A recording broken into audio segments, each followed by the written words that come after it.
as I travel the state, there's issues that come up, questions that come up, and there's some more than others.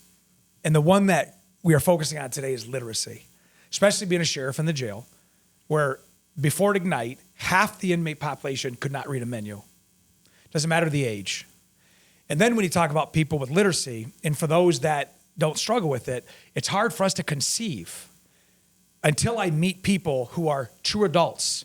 And I saw and was part of a documentary called, with when it comes to reading, The Truth About Reading, that there's so many people that struggle with it. That's why on today's Working Class podcast, I have a friend, a literacy advocate, Shannon Toma, who started her career, and I'm not even going to say the year, but I'm going to say something that people are going to remember, Y2K. Absolutely. Y2K. Before we get into it, do you all remember what you're doing to prep for December 31st, 1999 in Y2K? Yes. I was actually at a concert. Oh, right. You didn't care? That's awesome. It was going to be all right. What concert? Metallica. What? I know, What a way right? to go if the world ended. Yes. It was a lot of fun. I saw Motley Crue, but I have always wanted to see Metallica. Yeah. Where they just, I mean, obviously you're talking 26 years ago, but Right. they were amazing. Yes, absolutely. What's your favorite Yes. Metallica song? Oh, geez, I don't know. I mean, yes, I liked Metallica. They were Yeah. a lot of fun. But if I have to pick a favorite concert or a favorite band, it would be Bob Seger. Really? And like everything of Bob Seger is amazing. And I saw him as well, actually twice in concert. So. Interesting. Yeah, quite a range, right? I Bob do. Seger, You know Metallica. what? We normally ask the question of your favorite band or musician at the end, but you just answered it. Yeah. But what I'll save is my Bob Seger story for you. Okay. Okay, very good. Nice. All right, so Shannon, for people that are watching right now, we hear about literacy, we hear about the schools in Michigan, and we talk about, I had heard the stat, tell me if this is accurate, that kids learn pre-K to third grade how to read, and third grade on, they read to learn. Yeah, there's a critical group there. What is that? We really need to get away from that, though. We need to teach our kindergartners, our preschoolers how to think critically. So I want all of our students to be reading to learn. Okay. What does think critical mean to the average viewer? I like to think of it as our responsibility as educators to have students question that source. Where is it coming from? Is it valid? What does this mean to me? Like, what is the moral of the story? Or what do I want to learn more about if I'm reading a nonfiction book about turtles, for example? So I want all of our students to be doing that makes as sense. readers. So. So don't just read to check a box or read to memorize. Correct. Read to ask questions. Yes. That opens Yes. up. All right, Yep. interesting. Yep. And so when you got hired in year 2000 after Metallica, where did you get hired and what did you do? And take us through your career until June of 2025. Oh, gosh, quite a journey. So I graduated from MSU. I'm a very proud Spartan. I'm Meredith Sparty, so go green. Nice, go white. There you go. Yes, All my right, but favorite. I'm So really a Wolverine. I went to a very small rural school, Shaftesburg Elementary, part of the Perry Public Schools. Got and it. I was a teacher there for a few years. Is that Shiawassee County? It is, Got yes, yep. And then I moved to Corunna, and I was a teacher and a principal in Corunna for a number of years. And then I moved further north into Saginaw County, and I was a principal and a teacher in Chesaning Public Schools. Fun fact, I really didn't have good relationships with my principals growing up.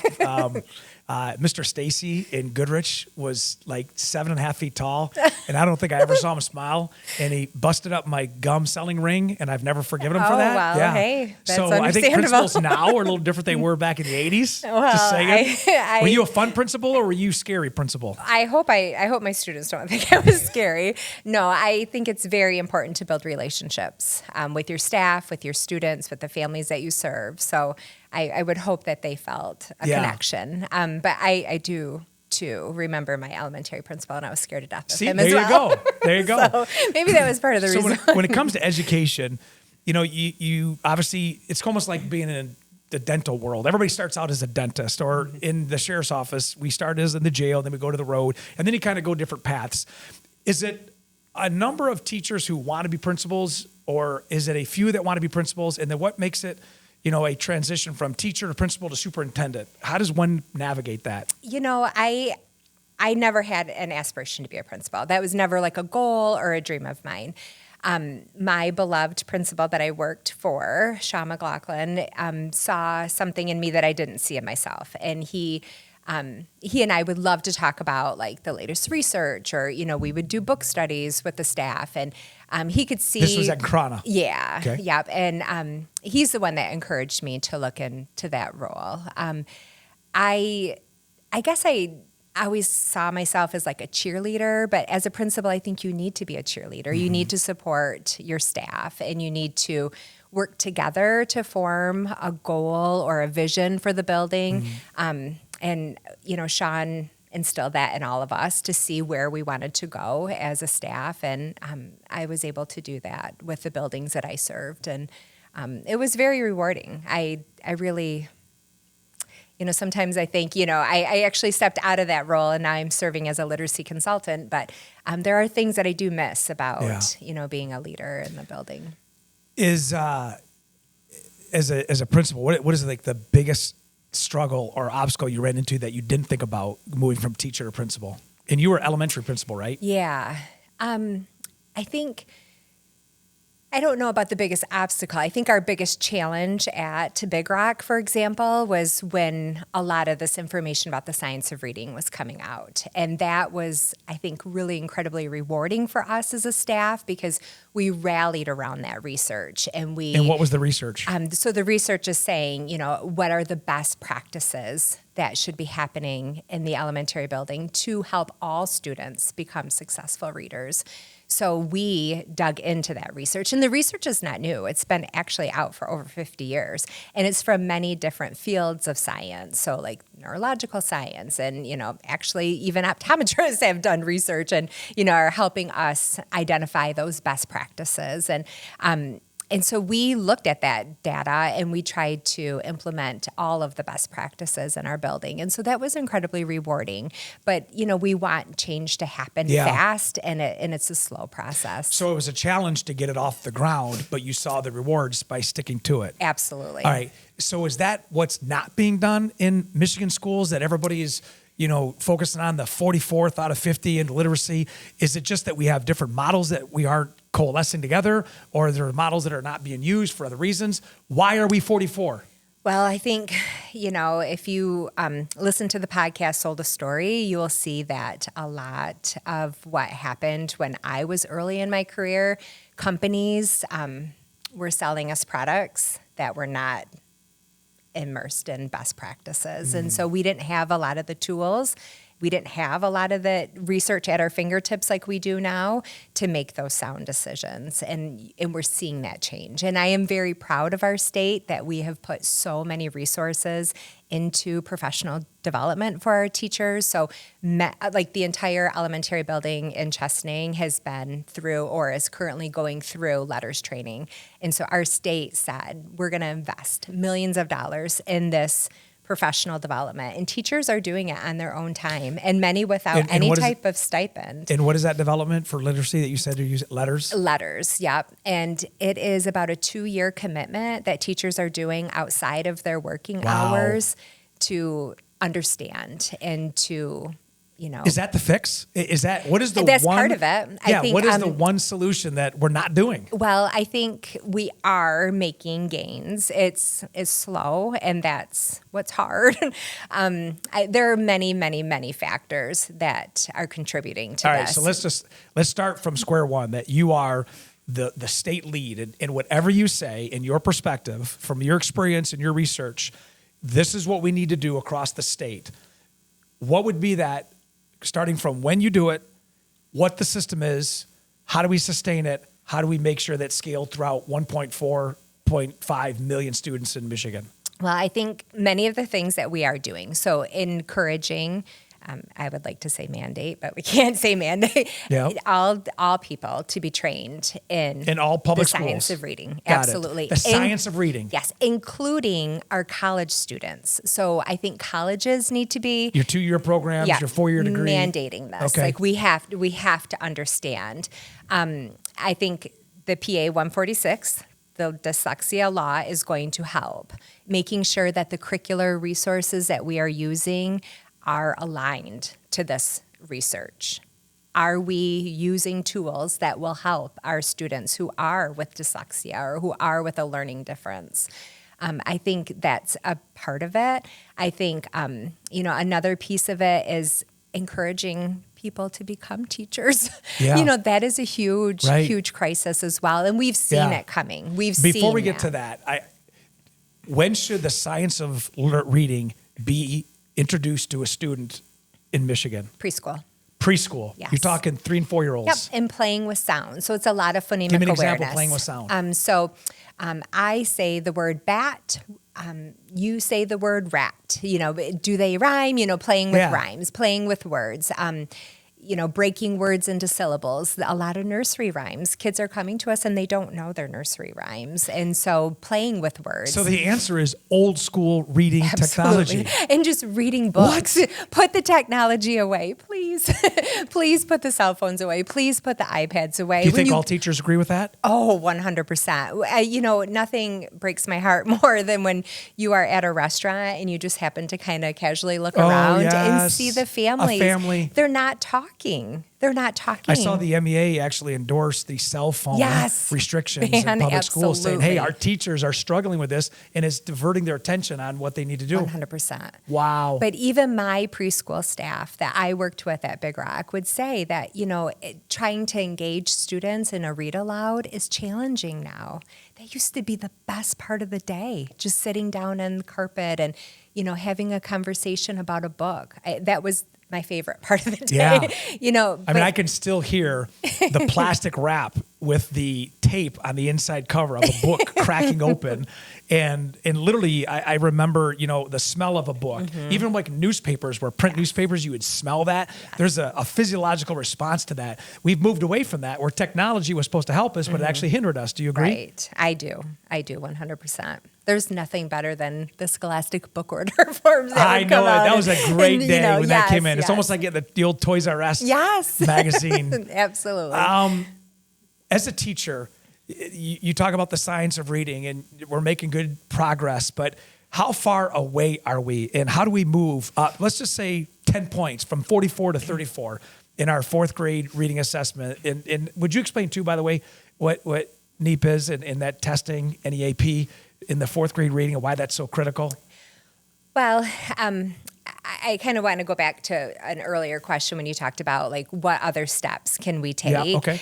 So I think coaching is a big part of it. Right now I'm servicing a school district as a literacy consultant, and that is a big piece of it. And I know you are familiar with the Mississippi model, Mississippi Miracle. Oh, yeah. But I think they have a good blueprint on some things that they have put in place. So it is coaching. It is that professional development. Bringing back retired teachers? Well, I retired for a week in June, and I came back. I'm not done. I'm not ready to give that up.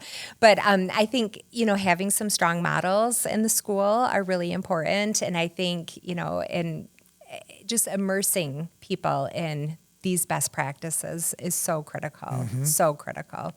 But our young teachers that are coming out of college, they have to have these skills. Yeah. They have to understand these assessments. They have to know if a student is coming to you with a learning difference, what kind of assessments can you use, and what does that data tell you to drive your instruction to close those gaps?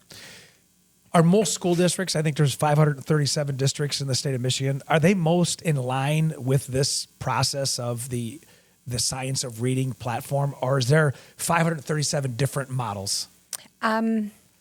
Well, I can't speak for all of them, but I would say that we are, with the law that's coming out, there will be mandates in place. And so I think maybe some schools may be a little slower jumping on this information, but everybody's going to get there real fast. I mean, the state is, publishing curriculum that is doing aligned. exactly what you're saying. Yes, absolutely. So you will have to choose from one of these tools. Yeah. You will have to choose from one of these programs.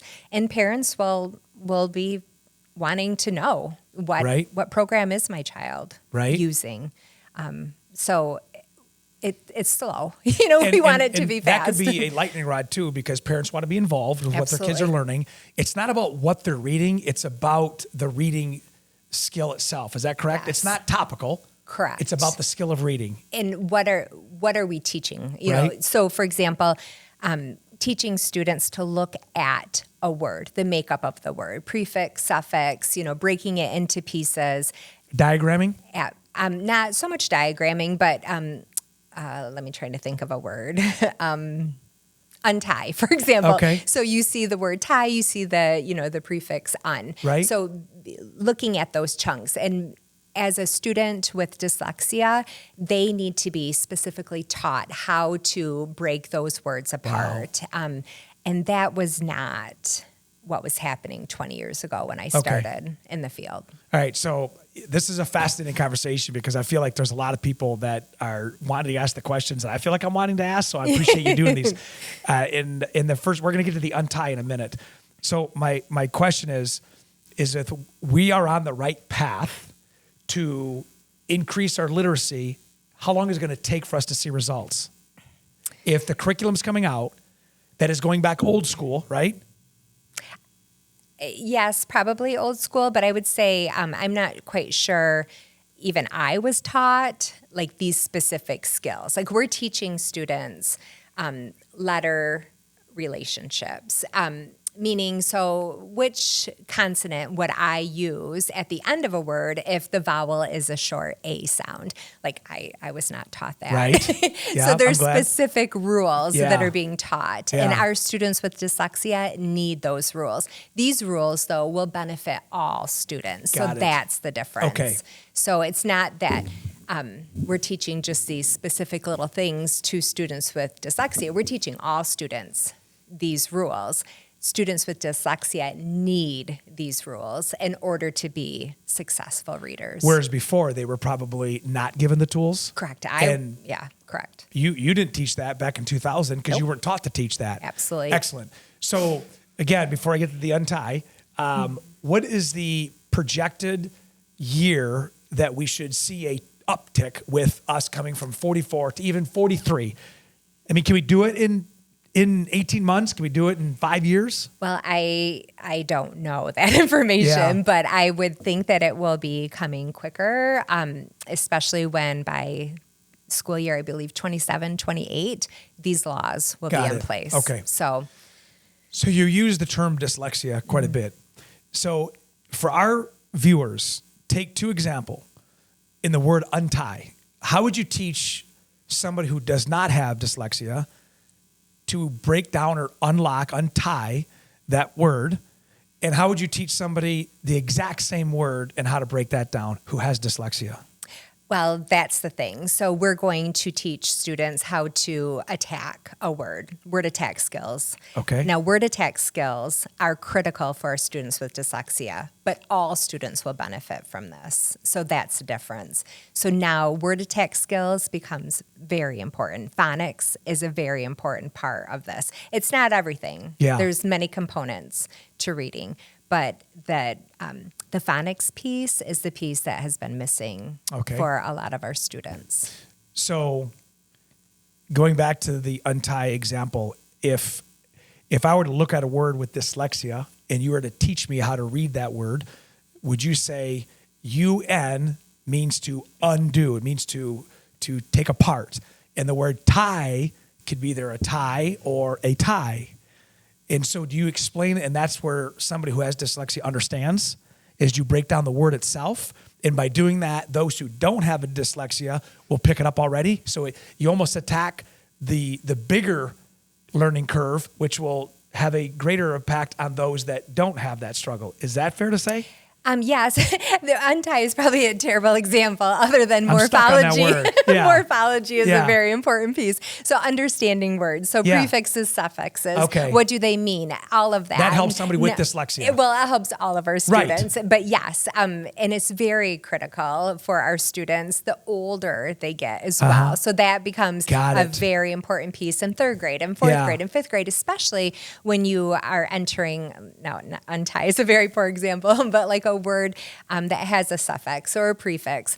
When you enter science and social studies curriculum and understanding the morphology piece. So like what does that mean? Yeah. So if you're looking at a large, science word that you're not familiar with, is there a prefix or a suffix that you understand? Right. Or, part of like the word morph, what does that mean? I I've been on faculty at the University of Michigan Flint for 28 years, and I teach a number of classes in public health, and I actually have 2 classes right now on medical terminology. Yes. So we teach that exact absolutely. process, Yep. that anything with an A means that it doesn't exist. So if I talk to you about being asymptomatic, it's no symptoms. Or if you, at the end, have the word suffix itis, it's an infection of some sort. So whether it's meningitis, Yep. then we know it's okay, so that higher ed Yes. level of teaching, that is what needs to be done at the pre-K level. Maybe not so much pre-K, Not but not the word, yes. but just that whole process of breaking words down. Absolutely. The sooner the better. Absolutely. Got it. Yes. But that meaning piece is critical when our students, like you said, read to learn, when they start entering 3rd and 4th and 5th grade, and they're immersed in all those science terminology pieces that they don't understand. Because they weren't taught that. Right. And that's been the missing piece. It's one of them. Yes. All right. Before we get into phonics, can you explain, how does somebody who has dyslexia look at a word different than somebody who doesn't have it? Well, it's a neurological disorder, and they have a very hard time hearing individual sounds and putting that sound letter correspondence into action. So that's where our phonics piece is so critical. Got it. As early as we can intervene, And how soon do they get tested?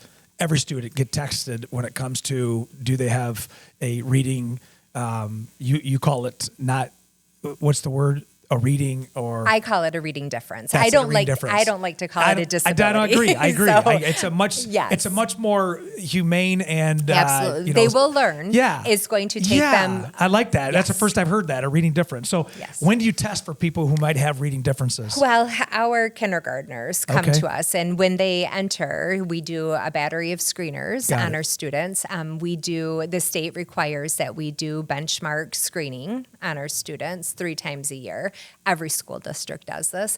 Then we have what we call digging deeper assessments. So after you do a screener, if some students are flagged that they're not they're not at benchmark, then you do like digging deeper, and then you're looking at the phonological piece. Do they understand how words?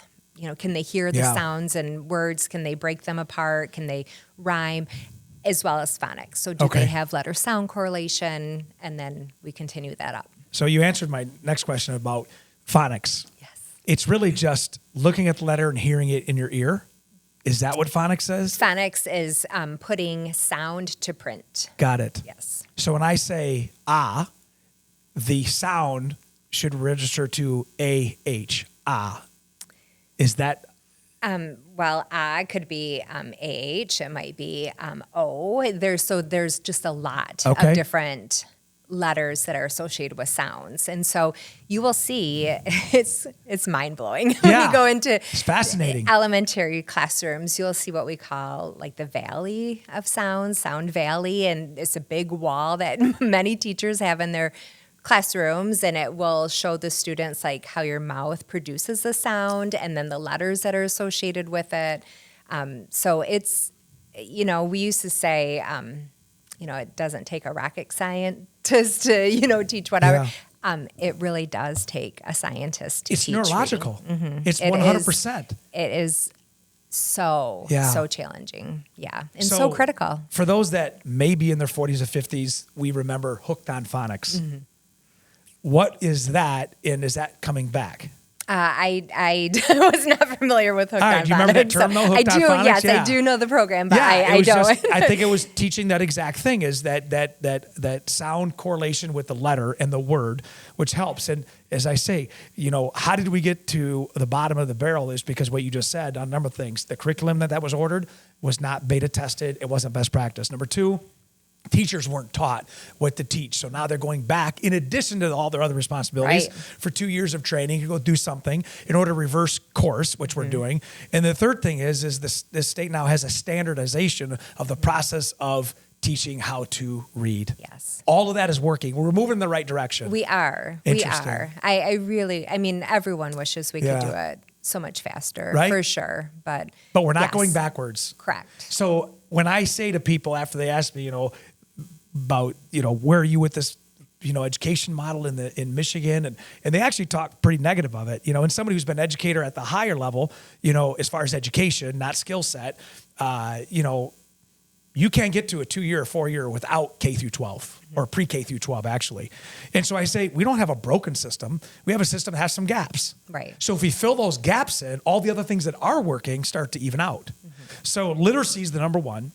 And it's not just reading. Would you agree? It's also financial literacy, digital literacy.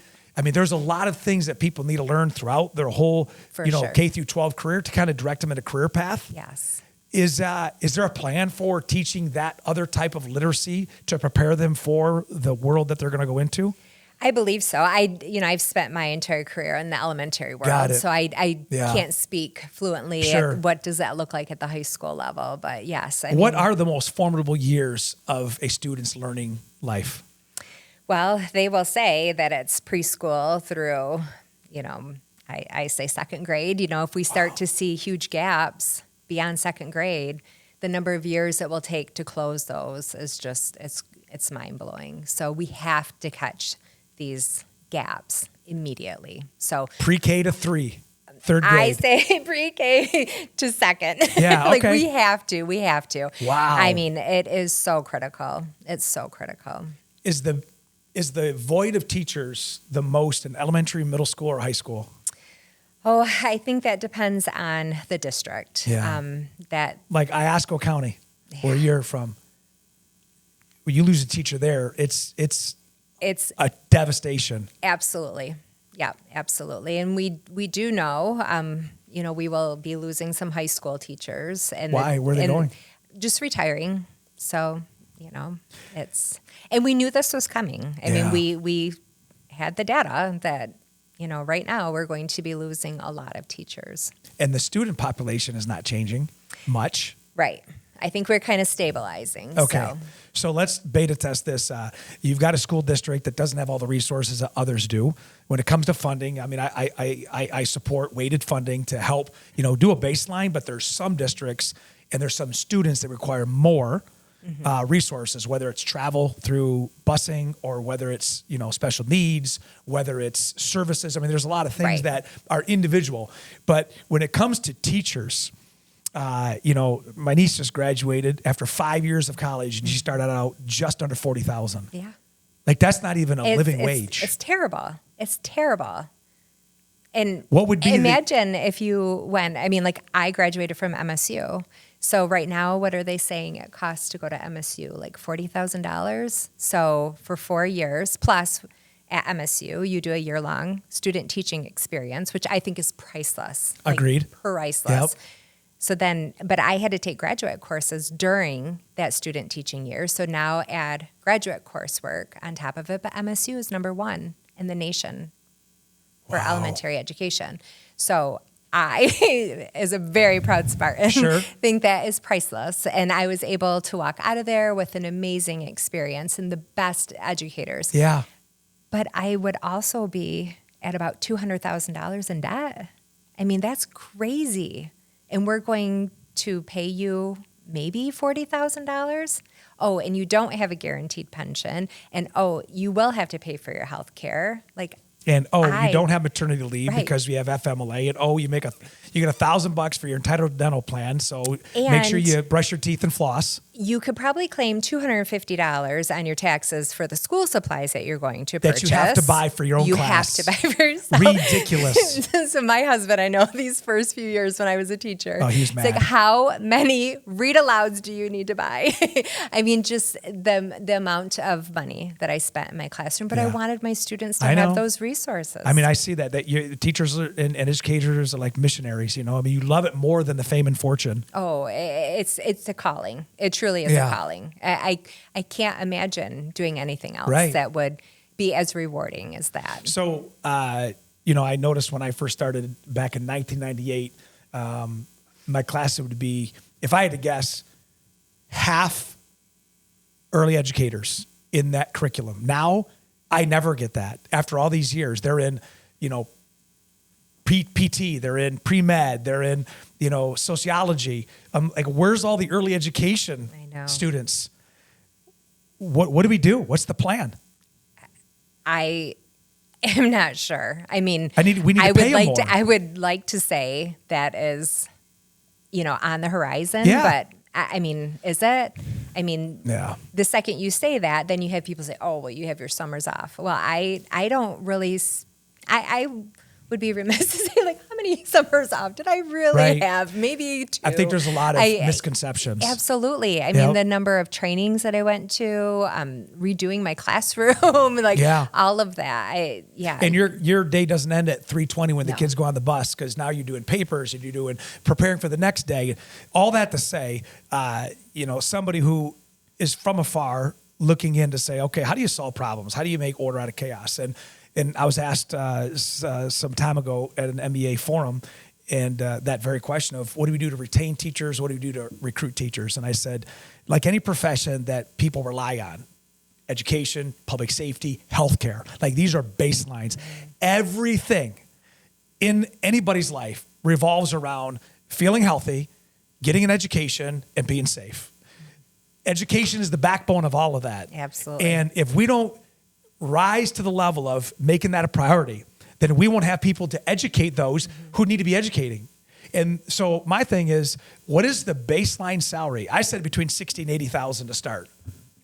And a retirement and a package that actually makes sense. So that part of the stress is not on your plate every single day of how are you going to, start your own family, take care of your own family, and then something happens. The second thing is I do believe that to recruit teachers is one thing, to retain them. You have an incredible post 4-year degree training. Like the analogy you have is priceless. Do they reward or do they give bonuses? Does it make sense if you're going to go to Iosco County to teach and you just come out of Michigan State that if you commit to 5 years in Iosco schools that your debt is being relieved by the state? The feds do that. What is there things that we can do to retain teachers and to bonus teachers that's not being done?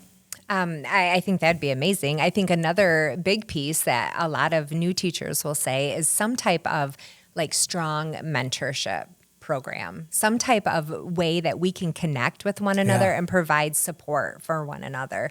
It's a different world out there, and there are challenges, that are entering that we've never seen before. The amount of neglect and abuse that our students are coming to us with, and the lack of background knowledge and experiences. How do you support the students in your classroom, and what am I doing in my classroom, and how can we support each other during this? How important is family involvement to a teacher's classroom? I think that open communication is critical. It's critical. I think gone are the days where parents come in and they are helping run centers, because education is so different and what we do is so hands-on with our students. It would be hard to teach a parent coming in how to teach letters and sounds the way that we need to teach that, that type of thing. Sense. But I think that communication piece is critical. I think supporting our students at home, coming to the school ready to learn, with those foundational pieces, listening to stories, singing nursery rhymes and, just reading aloud and having conversations with students. Do you have a lot of parent participation in the elementary school where parents will come in and just assist the teachers to be with their kids in class? Is that encouraged or is that not encouraged? If it's encouraged, is it being utilized? I think it's very challenging for a lot of our families because they're working. Yeah, that is a huge piece. Yeah. And I think another huge obstacle is just the actual day-to-day schedule of a classroom. Like, when would you fit that in? Right. But in terms of like events that we do in the evening, we do have a huge amount of parents that try to come out and support those events. So that's where you can encouraging the teachers? Yes, absolutely. So a little PSA out there that if you're a parent and you want to help your kid, help the teacher, and they will appreciate that. Is that true? Yes. Yeah, there you go. read. What about the retired teachers coming back and helping where they may have missed it? They don't want full time. Is there a big push to tap into that group of experienced educators? I appreciate, especially as a retired teacher, I appreciate the opportunity. Yeah. I'm not ready to be done. Yeah. I was ready for a change in position, but yeah, I think we have, a lot of us, we have a lot more to share. Yes, we're, you do. And we're not done. So You just don't want to be in the daily grind, but you want to be a part of the process yeah, still. Yeah. I needed a different avenue Mm-hmm. to share my skill set with. So Your new position now is a literacy. consultant. Okay. And with that, do you have others that you send out into the field? What does a literacy consultant do? So that is part of the PA 146 law, is that you utilize a literacy coach or a literacy consultant in your school. Now, some schools will hire their own. So Chesaning has their own. Some schools will tap into like the ISD or the RESA for support. So I am a RESA employee. Explain what that acronym is. The Regional Educational Support Agency of the county, or the ISD, whatever the county. Cost. Yes, What yeah. do they call it? So I have been assigned to a school district. So I push into classrooms and I model lessons, or I coach alongside a teacher, and then I do. Are you welcomed in those environments? Yes. The teachers don't feel like they're I being have pushed out? I have no administrative Right, you're just there to help. duties. Yep, all just Good for there to you. help. So you have to have the right heart going into it too. You're not there to take over someone's class. No, You're no, there no. to Yes. to 10x the learning curve. Yep. And How be many? we call ourselves like the think partner with a Oh. teacher. So just, have you tried this strategy, or what about this strategy? And Okay, a question just popped in Mm-hmm. my head. So it's now 2026, and you're going into these classrooms.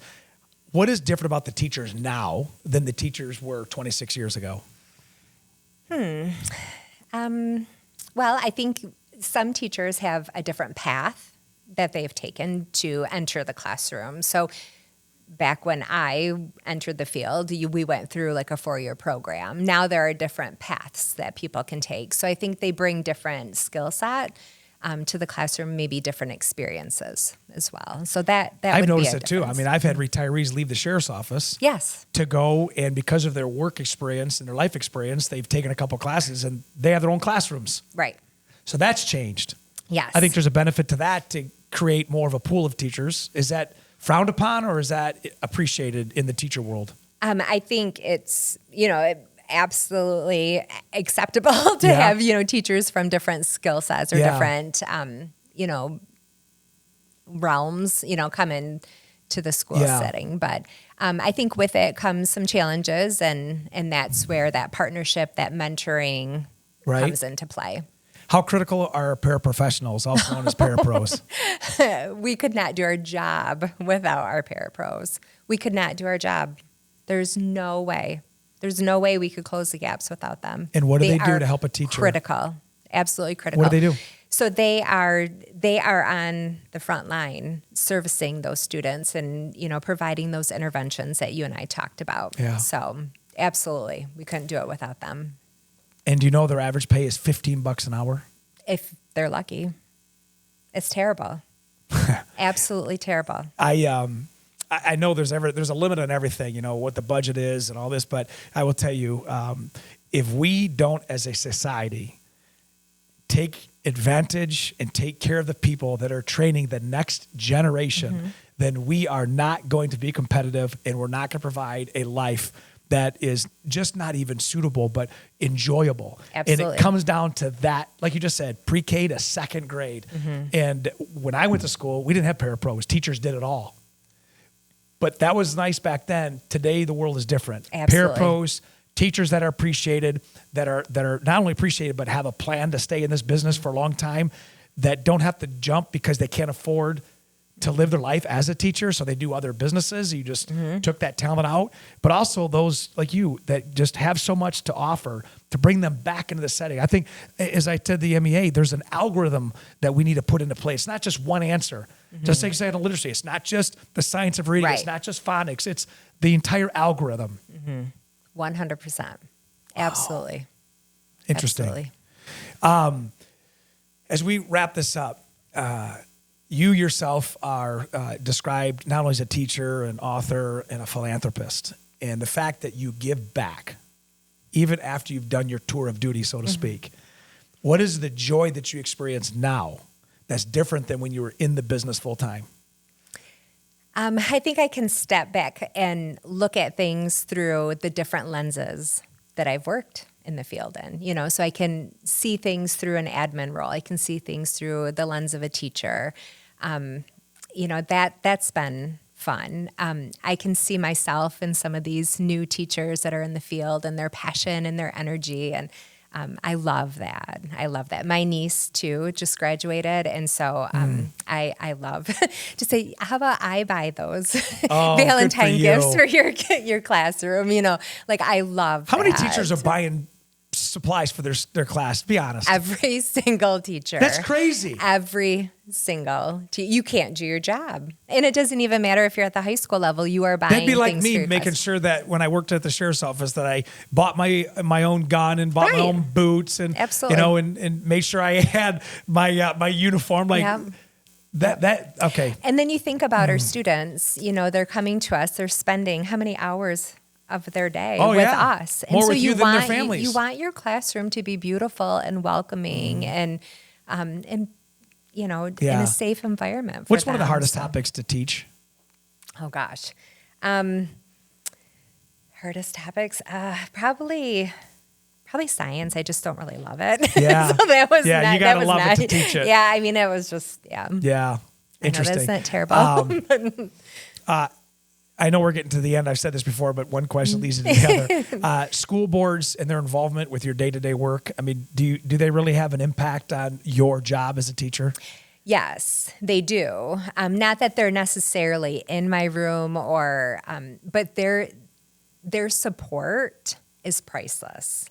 Their trust in us as admin or teachers is priceless. And listening to us is so critical. It's really hard, I think, for people who are not educators to really understand what we're faced with every single day, the challenges that come through our doors, and the amount of, care and concern that we have for our students and just the needs. So when we share our thoughts, it's so important that they listen and trust what we're saying. Good point. Same thing with the superintendent of a district. Oh, yeah. Absolutely. You really got fired they up on that one. get a little bit fired up on that. Absolutely. It's, very. You've not always seen that? Nope. And that's disappointing. They've crossed the line from teacher to many times principal to superintendent, and then they forget, perhaps? That is something that I believe very strongly in. When I served as a building principal, I was the first to go in and sub for a teacher if we were short subs. I never wanted to lose sight of what it meant to be a teacher. I did not want to forget those day-to-day challenges. I think that is so critical, so critical. And I think that should play true for a superintendent as well. I think you should be in there and just step out of that room and go into a building and see those day-to-day challenges. And as a principal, how much input does a superintendent have over your day-to-day operations? Fortunately, they can have an awful lot. That's right. Yeah. It can be pretty much pick up a phone and tell you how you're going to problem solve that situation. So. And I will tell you, I mean, the topic that we're talking about also includes our transportation workers, our facility workers, our cafeteria and food service workers. How about our office managers, staff managers who got to deal with the phone calls. They truly run mail. They run the building. Yeah. Like, I get the credit for running the building when I was a building principal. Yeah. Absolutely not. It's the office managers. Yeah. And my office managers, I could not say enough about them. True angels on earth, and saved me more times than I can Right. count. Hey, Shannon, you're about to go off the cliff. Absolutely. And that's great. So Absolutely. to all those that are out there that don't get the attention that many times teachers, principals, superintendents, and certainly school boards do, you are vitally a part of the whole system. Absolutely. I know I said this before, Mrs. White, my bus driver in Goodrich schools, I had what I thought was a good report card. She confirmed it, but my dad didn't see it quite that way, and it led me to summer school. Oh. Yeah. Mrs. White, I appreciate that, but my dad didn't care. Yeah. Those are usually the ones that they are schools first, Right. getting those buses all warmed up and going out there at 6 in the morning I and know. getting up at 5. And, my gosh. All right. Yeah. Well, I just want you to know that this message that you're given is going to go to people that are going to be encouraged and inspired. So I appreciate that. I appreciate the fact that you did not lay down your sword. You picked it up to go and continue the fight. I can see it. You just still love what you do. There's no end in sight for you. I mean, I can't see you just, retiring in 2 years and thinking, you're going to go do something else. Like, this is going to be a long-term commitment. I have heard what you said. I believe in what you do. And we're going to do a lot of good things for a lot of people that unfortunately probably haven't been done or taken serious. And we're on the right track, but I believe in the system. Now, as we close out, you already answered one question about your favorite band, which is, obviously not, No. It is good, Metallica, but Bob Seger. Right. I was able to connect with some other friends because Jelly Roll's musical inspiration is Bob Seger. Oh, and Bob really? Seger being from Michigan, when Jelly came to a concert in Michigan in 2025, I was able to connect Jelly at Bob's house. So I was sitting at Bob Seger's kitchen table, watching these two guys talk and laugh for about an hour and hear his voice and then listen to, Night Moves and all these different songs. And, it was just like iconic. He really is that guy. And I'm glad when you saw him, he puts on a great concert too, like a 2-hour concert or more. Yes. And just, that's a sign of a true artist when they sound just as good live as they do on the radio. What's your favorite Seeger song? Gosh, I don't know. I have so many. And that's the thing about his music is that every song takes me back to like a specific memory. I don't know if I could just pick one, but yeah. That's great. Yeah. What's your favorite food of all time? I don't know if I really have a favorite food. I guess, I don't know. Maybe I would just probably, I say that and I think, what about my other grandma? Both my grandmas are like amazing cooks, and my mom is too. I absolutely hate cooking. My mom will tell you that is her skip the generation. Yeah, for sure. Shannon's not got this skill. No. My cousin and I always joke that our husbands married us because they thought that we would be as good as like our major disappointment. Yeah, so disappointed. Yeah, no, I hate the kitchen. I hate everything about it. So if I could have one luxury in life, it would be to hire a chef to cook for me. All right. Yeah. See, my wife doesn't mind cooking. She just hates the grocery store. I love the grocery store. I go there to visit the grocery store. She knows that. Yeah. But I do feel your passion on that. Yes. So what restaurant would you go to if you had to go and pick a restaurant? Java Joe's in St. Ignace. All right. That didn't take long. The best breakfast you'll ever eat in your life. Now, breakfast over the bridge. Yes. Yep. And to the right. Yep. Right on the right. Little tiny coffee shop. Like the Seriously. sweetest people in the entire world. Right. The best breakfast. Java? Java Joe's. Is it open 24/7 year round? No, it is not. It's seasonal? Yes, Eesh. I know. Right. But I'm so happy That's for all him right. because he and his wife now will like take the winter off and they will travel. So they Okay. actually are going to Paris. All They right. just posted that the other day. There So, you go. All right. yeah, Apparently, Java but- Joe's is working, going to Paris. Yep, Yeah. yep. Breakfast is my favorite meal. I could eat breakfast 3 days a week, Same. 3 times a day, 7 days a week. It doesn't matter. Breakfast all day. Yep. Okay. I agree. You have the world as a stage, and for 30 seconds, they're watching you and they're not distracted. And you have the ability to tell them something, and they're looking at you. And for 30 seconds, you have the mic. What would you tell them? Oh, geez. That's like a really deep question. First, I'd probably say go green.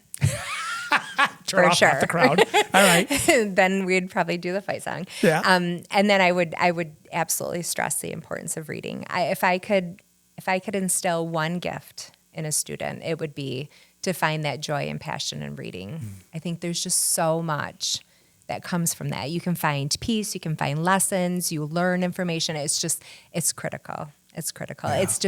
It's the gift that my parents gave to me, and I wish I could give that to everybody. That's cute. That's great. I tell you as we end, if you're thinking about now your past, and I'm willing to bet the majority of people watching and listening right now can think about a seed planter in their life. Mine was Mrs. Olivet, Mr. Williams, Dr. Avon Burns, Ellis Perlman, all educators. I bet you most people's inspiration in their life today can be traced back to somebody in their school life. So that's how important educators are, teachers are. That's how important you are. I guarantee there's little kids whose names you don't even know right now that'll always think, oh, Miss Shannon, she was the best because of what you did for them. Wow. So congratulations on a stellar career and more to come. Thank you. Thank you. Thank you again for another episode of the Working Class Podcast. I'm Chris Swanson. Go teach your kids how to read.